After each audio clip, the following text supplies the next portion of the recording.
Get the latest movie reviews, Hollywood news, and inside views. It's time for Behind the Screens with Lights, Camera, Jackson on 107.7 GNA. Hello. Welcome to the weekend. So you've got Justice League, right? Which is DC's attempt to try to overthrow anything Marvel. And are they going to have a chance here with this movie? They had a chance with Wonder Woman, and now they're back down in the gutter again. This is just below average territory once again. There's just not enough here. You get all these characters, Batman, Superman, Wonder Woman, Aquaman, The Flash, Cyborg. They all come together, but they have to defeat a really dull, pointless villain. And there's just not enough in terms of story, in terms of development. The tone is off balance through the whole thing, and the visual effects are terrible. My full review of this is going to be up later this morning. I'm expecting about $120 to $130 million this weekend, just about what Thor did 2 weeks ago.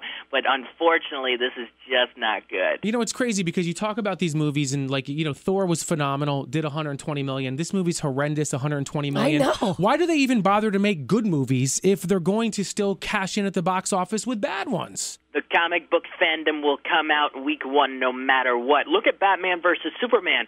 It made $166 million its opening weekend last year. It ended up with a total of $330 million. So it did about half of its money total just in the first 3 days because everybody came out, and then, only about half of the money came in afterwards. Yeah. So this other movie that is coming out this weekend too. Are we going to talk about The Star? Do we want to talk about that? Yeah, a little bit. Yeah, a little bit. Sure. It's a cartoony, it's an animated about like the nativity scene come to life. Is that accurate? It is. It's about the birth of Christ from the animal's point of view. A movie like this has never been done before.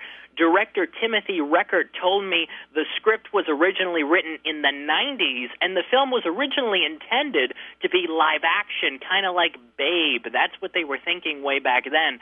This voice cast is incredible. Oprah, Tyler Perry, Tracy Morgan, Kristen Chenoweth, Keegan-Michael Key, Patricia Heaton, Christopher Plummer, and about a dozen more. We haven't had an animated film since My Little Pony at the beginning of October, so this will probably draw some families in along with the faith-based groups.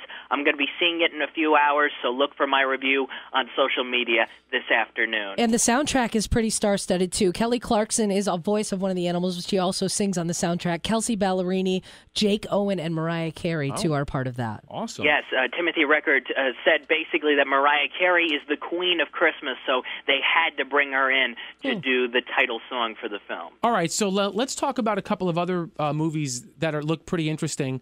And you think there could be some Oscar buzz for a movie called Wonder?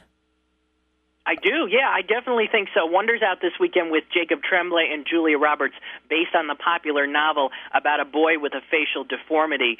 Look, we're getting into award season. The nominations for the Critics' Choice, Golden Globe, and SAG Awards will be announced in just a few weeks. So when you're looking at Wonder, maybe Julia Roberts will sneak in there. We'll see how she is. I'm seeing this later today. Maybe adapted screenplay.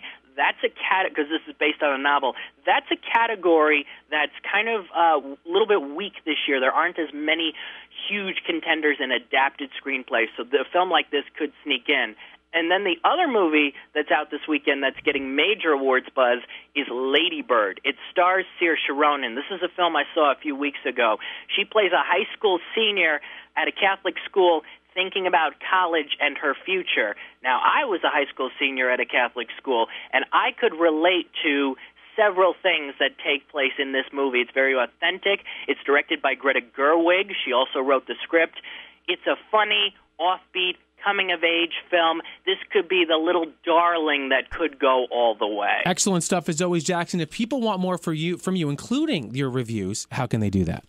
Go on Twitter at LCJ Reviews. Visit lights-camera-jackson.com, and I'll be back on here with you guys Wednesday at 7:10 a.m. I'm going to review some Thanksgiving releases, including Pixar's new movie, Coco, and the new Frozen short that debuts in front of it called Olaf's Frozen Adventure. Chrissy, you got to be stoked I cannot about wait. That. Yes, and then we're off to Disney shortly after that, so I'm excited. Oh, look at you going back to Disney again. Nice.